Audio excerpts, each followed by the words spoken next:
Hi, and welcome to another episode of Abilene People here on BigCountryHomepage.com. We always say we bring you the most interesting people in Abilene. And today, I do think we have struck gold yet again. We have two of our local Air Force recruiters with us. We have Senior Airman Indea Dawkins. Hello. Hello, hello, hello. And we have Technical Sergeant Melinda Fontanez. Hello. How are you? I'm well, thank you. Thank you for having me. Well, of course, of course. So glad that you guys are here. You're relatively new to Abilene. How long have you been in our beautiful city of Abilene with these cool summer temperatures?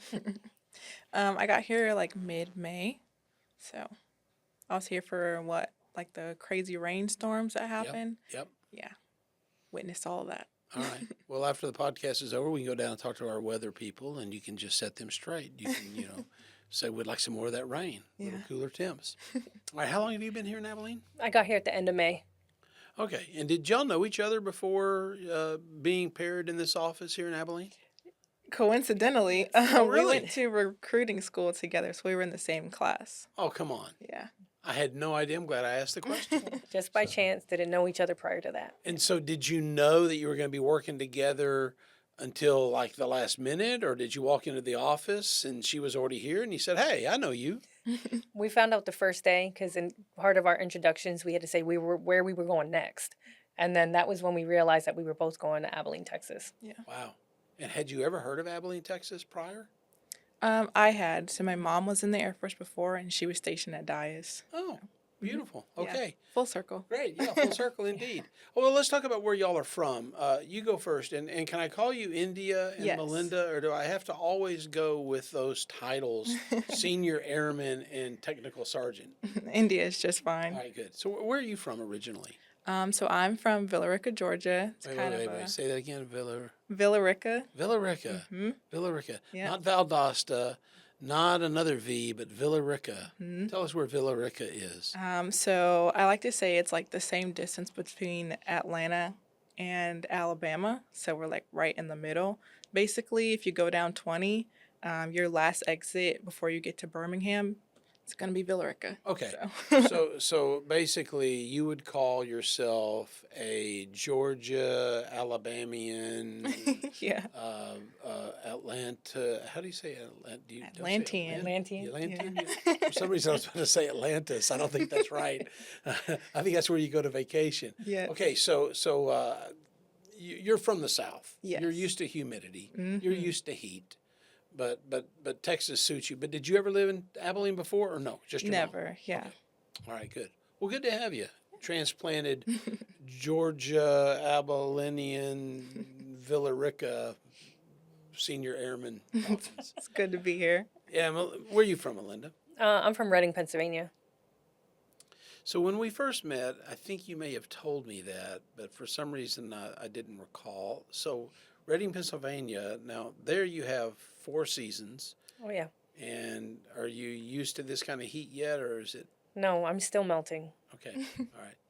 But, in case there are potential recruits watching, we should say it's 72 degrees and lovely in Abilene every day in August. So just come on board, right?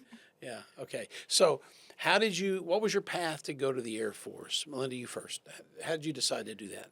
So I joined pretty late in comparison to a lot of people. I joined at 30, and I had no intentions of joining the military after high school, went to college, worked in the civilian sector for just under a decade. But then I married somebody that was in the military, and then it just made sense to also join just because every time we moved, I'd had to restart.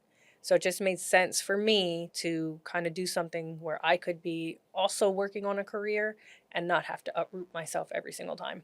Okay, Start and so over. how does that work if are you both in the Air Force? Mm-hmm. And so you're both stationed at Dias.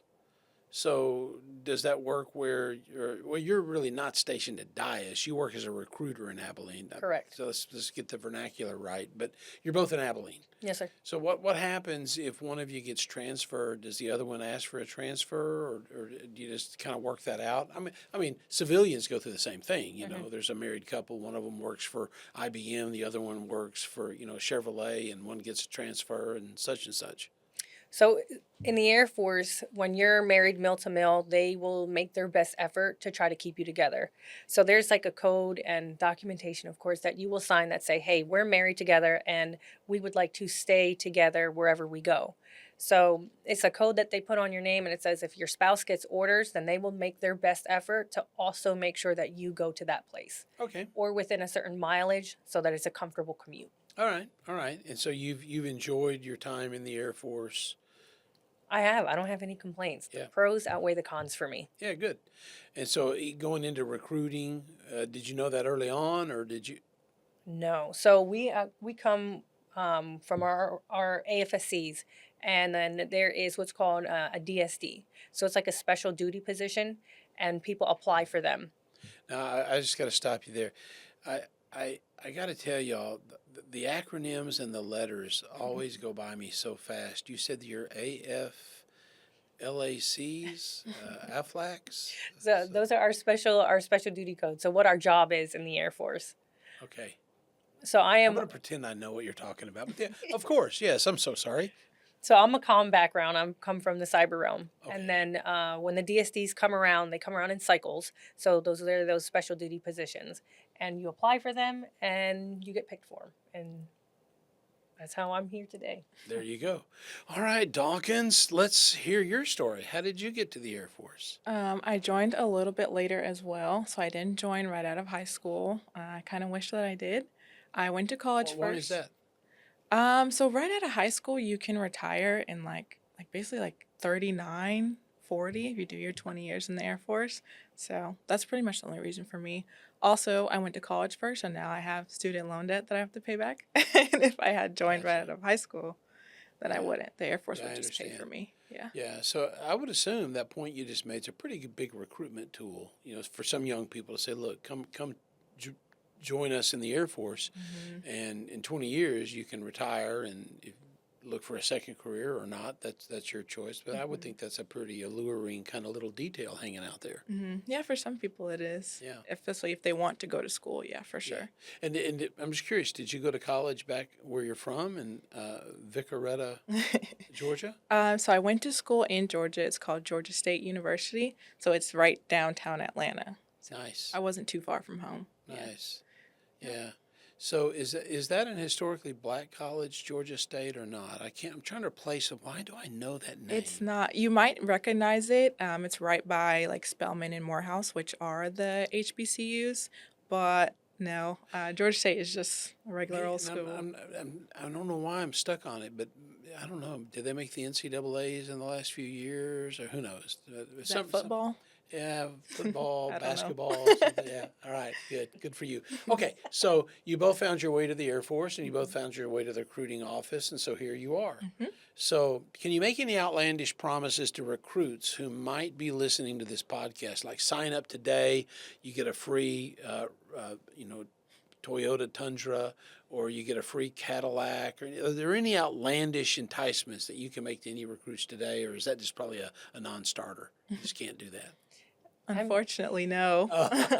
I mean, unless a black book bag with Air Force across it sounds alluring to you, we can promise that. Hey, I like that. I like that a And- lot. So what do you tell a young person that walks into your office and you're located in the same general area as what is now the Abilene Police Department there near Pioneer and South First. Your address is either Pioneer or South First, I presume. But tell people where to find you, and then I want to ask you what you do if a young person walks in.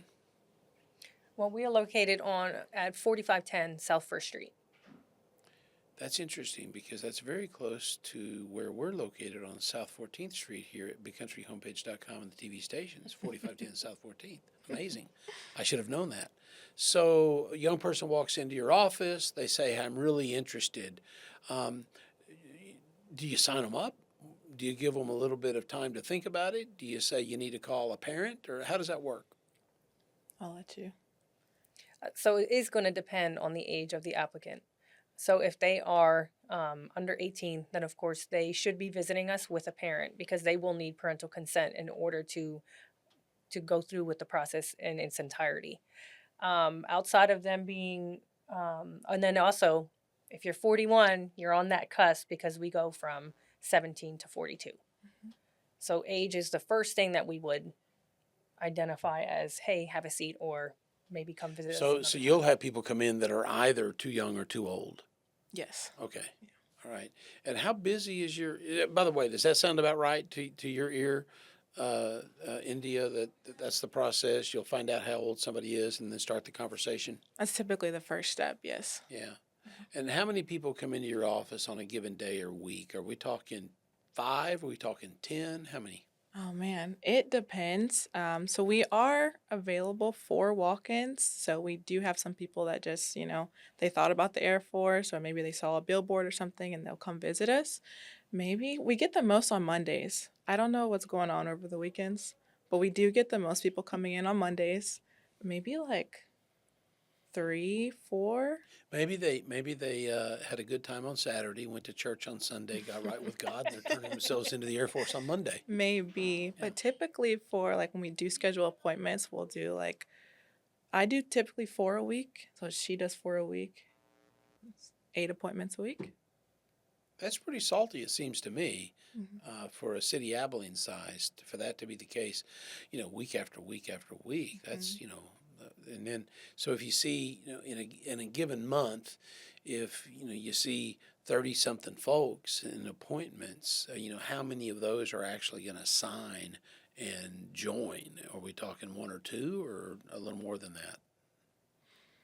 The turnover rate. So typically, so say I have the 4 appointments. By like the next week, we get like, we call it ATP, so it's called like authorized to process over at MEPS. By then, that's when you'll see like the people who are really more committed because we do ask them to do like their homework, quote unquote. So it's like the start of their like background check. Usually, the people that complete that, if I do 4, 3 of them will complete that. So it just kind of trickles down from there. Yeah. Yeah. Wow. That's that. I'm surprised it's that high of a percentage. I don't know. I was just thinking you'd be doing good to get just a few, but it sounds like you guys are recruiting a fair good number.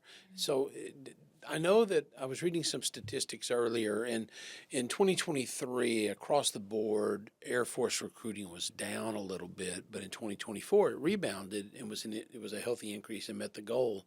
I don't know if that's nationwide, worldwide. I'm not sure exactly how it works.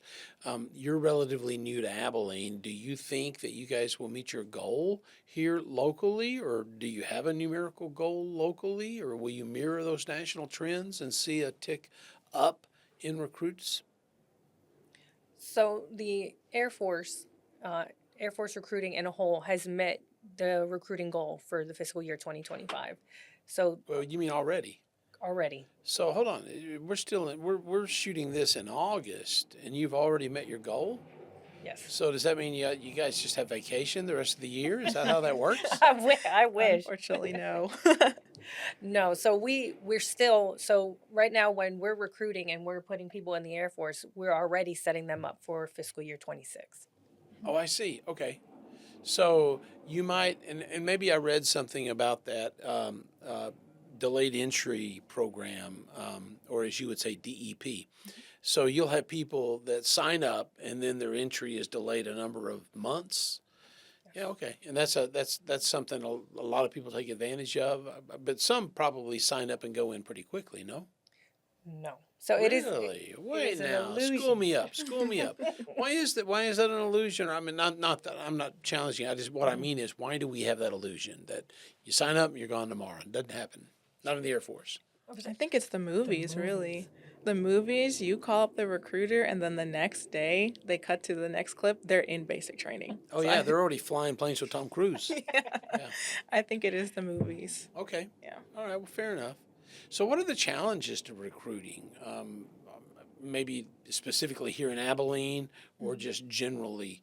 I'm sure that they teach you. Here's what you can expect in terms of the challenges people will have. What are those? Trying to think of any major challenges that we've had like here in Abilene so I mean, far. we talked about age. Yeah, age is definitely one of them. So far, things have been going well. I think that with COVID, some things with schooling and everything, like the at-home schools are a little bit different. Um, and then just with like test scores, stuff like that. particularly like math. Mm-hmm. So sometimes people do struggle with that. I think another thing too that we might encounter is maybe uh, people's overall lack of understanding, because sometimes they think, oh, I might have missed it. I might have missed my opportunity to go because I didn't go right out of high school, not realizing that you can join the Air Force up until you're 41 so long as all the other stars align. Mm-hmm. So I think that's a big piece too. People think, oh, I'm too old now, or Well, I and have this. I think too. Again, it could be the movies, could be just bad information. But there's been a perception that if when I was a teenager, I got a bunch of tattoos, or I can't join because of that. But I think that the policies have relaxed a little bit about that kind of thing. No, am I wrong about that?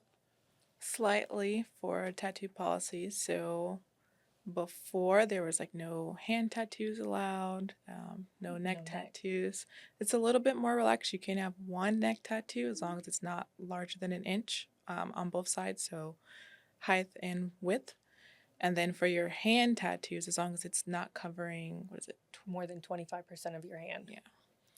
Wow. Okay. So those are the policies today. They used to be a little tighter than that. Is that right? And I think there's probably some other, personal, I don't know, personal choices, policies. I don't know if that's what you would call them. What would that be? Church personal choice of PCPs. Can we say that? There's other policies, I'm sure, about grooming or others. Again, I think some of that stuff's been relaxed. So your potential field of recruits has grown a little bit, it seems to me. Is that Yes. helpful? Oh, I think so. I think so. I mean, tattoos are it's like an upward trend. You're seeing younger and younger people having tattoos. So the ability for them to not be limited to a number or a location definitely does open that door a little wider for applicants. So, when you were talking about your school loan, there are ways. I don't mean to pour salt in the wound of you having school debt and you wished you had just gone straight in. But we won't plow that ground again. But sorry, I brought it up. But yeah, I mean that's a legitimate personal lament. Oh man, I wish I wasn't encumbered with this school debt from Georgia State. But I think there are some programs where the Air Force will actually either pay for schooling or reimburse for loans or that kind of stuff too. Is that right? Do some people take advantage of that? Some people do. It's not always available. So the college loan repayment program, you can repay up to $62,000 in student loans. Wow, that's pretty hefty. So the Air Force will take care of that. Additionally, we have the tuition assistance. So that's $4,500 annually just for you to go to school, like while you're still in the Air Force. Nice. Yeah. Nice. So if somebody were listening to this, I broached this earlier, but I never really went back. So let's go back now. And they say, you know what? I'm going to go down there. I've seen that place on the corner of Pioneer and South First. I'm going to go in there. What would they need to do? What would they need to bring with them? And what would you say to them if they showed up today or tomorrow? So typically we would have a phone call. So if you're interested, we would prefer that you call first.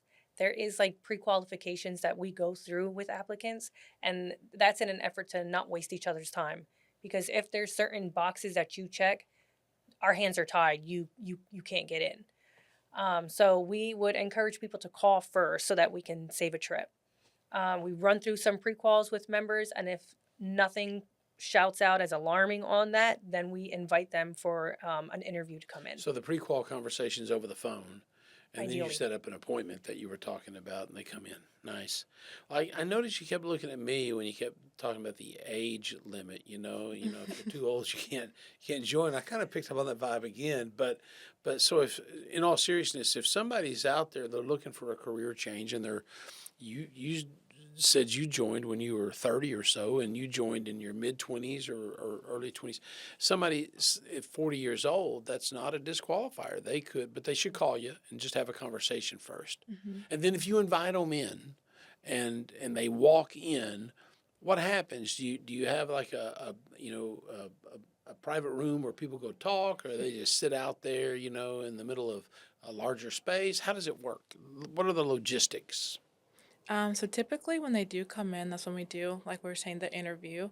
It's kind of like a desk like this where we each have a little cubicle kind of.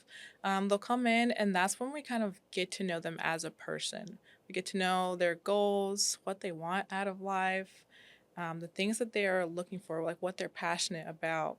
From there, we kind of see like, okay, if that's what you want to do, these are some of the ways that the Air Force can help you get to that next step. If you feel like you're stuck in a rut for your career, maybe you're not progressing, we can talk about the types of promotions and like the pay grade and scales and everything that the Air Force does have so that we can get you out of that rut.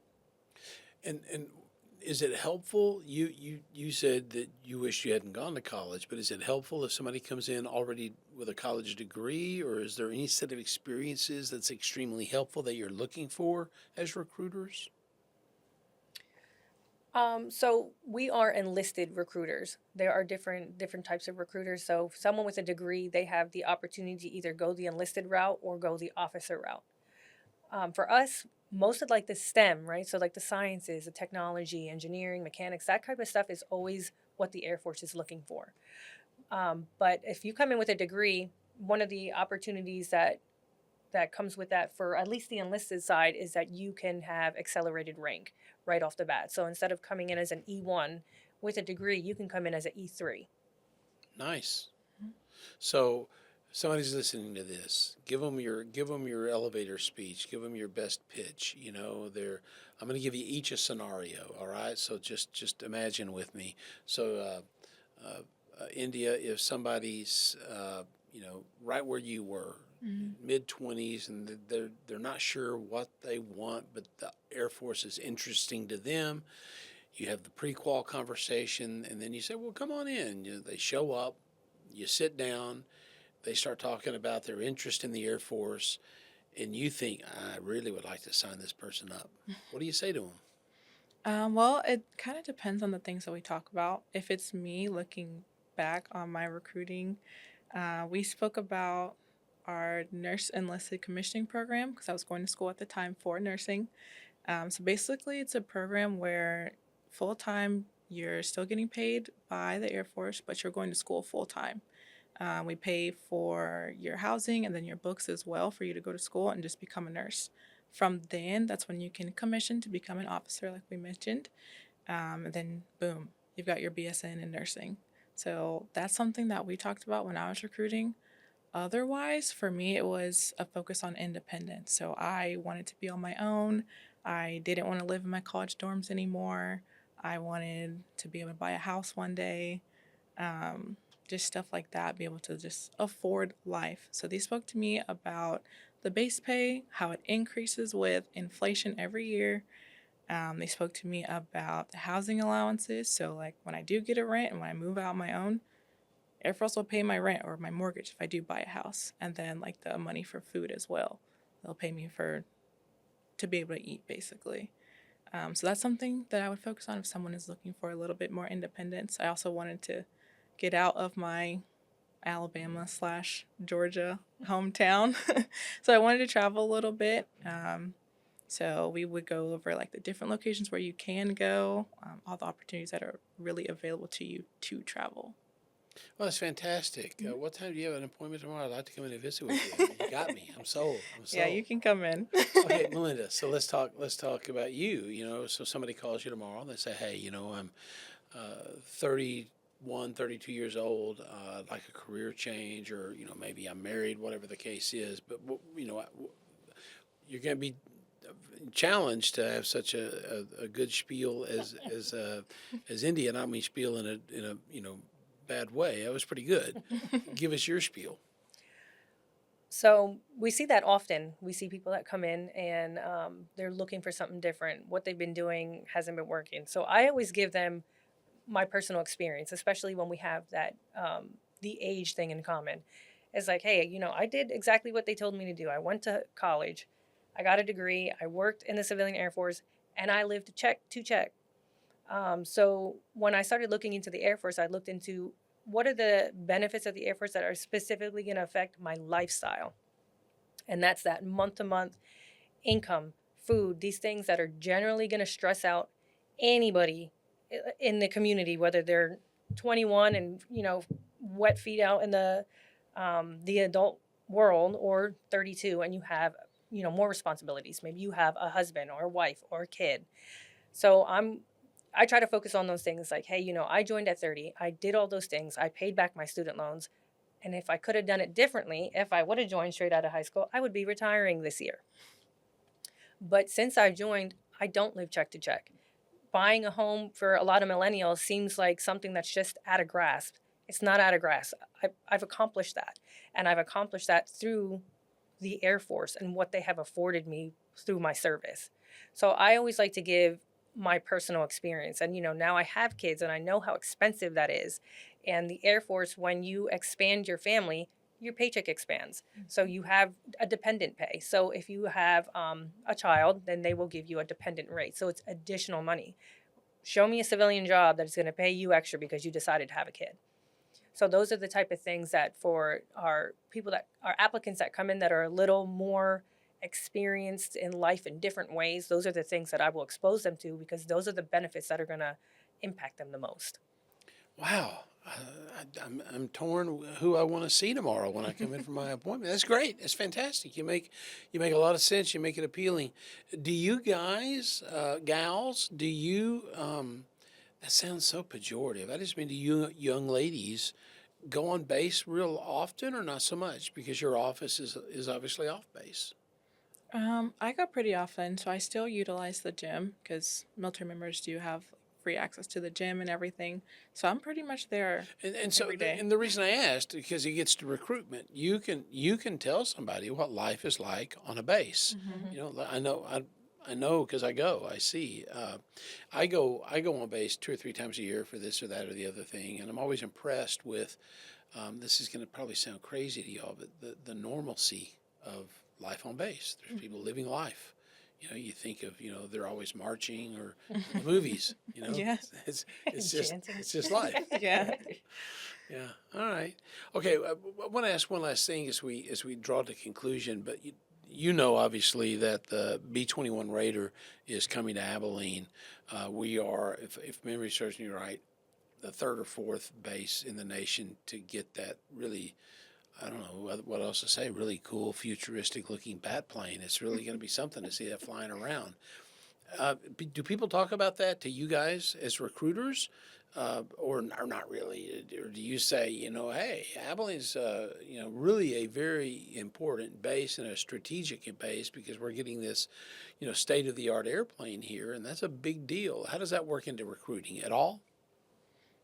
So typically the applicants, like the younger applicants, that's not really on their radar, but Well, that's interesting because I think that plane can avoid radar. So there's your answer. yeah, they wouldn't know. I wouldn't know. But when we do, like when they bring their parents and everything, they're very excited about it. Yeah. It's going to bring a lot more people to Abilene. Yeah. I bet that's fun, huh? To see excited parents come in with their kiddos. They're signing up, Mm-hmm. I mean, young adults. They're not kiddos. Once again, I show my age, huh? But yeah, I bet that's a lot of fun. I bet you guys see some fun stories and see some touching moments, huh? Yes, we actually had a Just this couple morning. people leaving for basic training this morning, and it was pretty touching. There's some tears. They try to, typically when we have the younger males that are leaving for basic training, they try to hide their tears a little bit, at least until their family leaves. But then after that, they're like, oh man, I'm really going to miss them. And you get to really have that heart to heart. Wait, now, you get to see those moments. Does that mean they come to you to leave from your office for basic? Yes. I didn't know this. This is incredible. Yeah. So we shuttle our applicants from here to Dallas MEPS. Oh. And so that we on shipping day on Mondays typically they come to the office. They come with their families. We do the photos, the signing of the flag, and like the farewells. Mm-hmm. Wow. Interesting. So you guys, in a sense, take them all the way around the clock, from the first conversation, then they come in for a meeting and you do all their paperwork, and then you send them away for some time, and then they come back to you to say goodbye to their mom and dad and move on down the road. Full circle. Wow. Mm-hmm. Well, how interesting. Really have enjoyed our conversation. I do want to ask you, kind of on a serious tone, because, this is a podcast that, though our reach is all around the world with the internet, I mean, most of the people interested in this podcast are Abilenians or associated with Abilene in some way. How are you liking Abilene? You've been here now for about 3 months. You liking it? Of course, there's only one answer to this question, right? Yeah, but how does Abilene suit you? From where you guys are from, from Reading, Pennsylvania, and Valrica, Georgia, Alabama. Yeah, so you liking it? So far, there are things that are kind of similar. So I am from the South, so there's a little bit of similarities. I do get a little bit homesick, especially when we get like the thunderstorms. It does make me a little homesick. But so What do you mean, because it reminds you of home? yes, Yeah. But so far, Abilene has been pretty cool. I'm buying my first house here, so I'll always remember Abilene. So, yeah, Well, congratulations. You're planning to buy, or you're in the process? I'm in the process right Yeah, now. Congratulations. Thank That's you. cool. Yeah. What do you think? You like Abilene? I have been pleasantly surprised by Abilene. Oh, come on. Listen. I thought it was going to be Wait, small town, nothing to do. Let's just start this answer this way. I really had low expectations of Abilene, and I've been pleasantly surprised. It's not as bad as I thought. I was coming from. Well, I just was stationed at Joint Base Charleston, so it's like bigger city, and Yeah, so right next to the beautiful coast. too. Yeah. So, but there's like activities going on here all the time, and if you're looking, you're going to find something. Mhm. If you're not looking, Yeah. you might still come across it. But we've gone to some of the splash pads for the kids. Really nice. They have the block parties. And getting everywhere in 10 minutes, It's great. Yeah, that's crazy, isn't it? no matter where you're going. I was just talking about that yesterday with my son. He lives in Hollywood, and to drive just down Sunset Boulevard, just a mile or two, can literally take half the time it takes to get from here to Dallas. Mm. He says, "Oh my gosh, I can't believe you can drive across town in 15 minutes." Mhm. Yeah, I said, "You can drive around town in 15 minutes." Yeah. Well, great to have you both here. What a pleasant surprise to meet two nice young ladies as recruiters for the Air Force. I had really low expectations for the whole deal, but I really I don't know why that tickles me so, but it does. Really have enjoyed our conversation, and I hope you continue to find success. I hope you meet all of your goals. I hope that the Air Force keeps you right here in good old Abilene, which is the key city of the big country, as you know by now. And really do appreciate you coming in. Great to meet you, It's good Dawkins. to meet you. Great to meet you, Thank you. Fontanez. And that is a wrap on another Abilene People episode here on BigCountryHomepage.com. I told you that we struck gold again. What interesting young ladies who are our United States Air Force recruiters located here in Abilene. A big shout out to our ace producer, Travis Corrigan, TC, or TCB as I like to say, taking care of business on the switcher, making sure that you guys see everything in order. And if there are any mistakes made today, I guarantee you they're on me, not on Travis or our guest. My name is Danny Sims. I'm your host, and we'll see you next time here on Abilene People.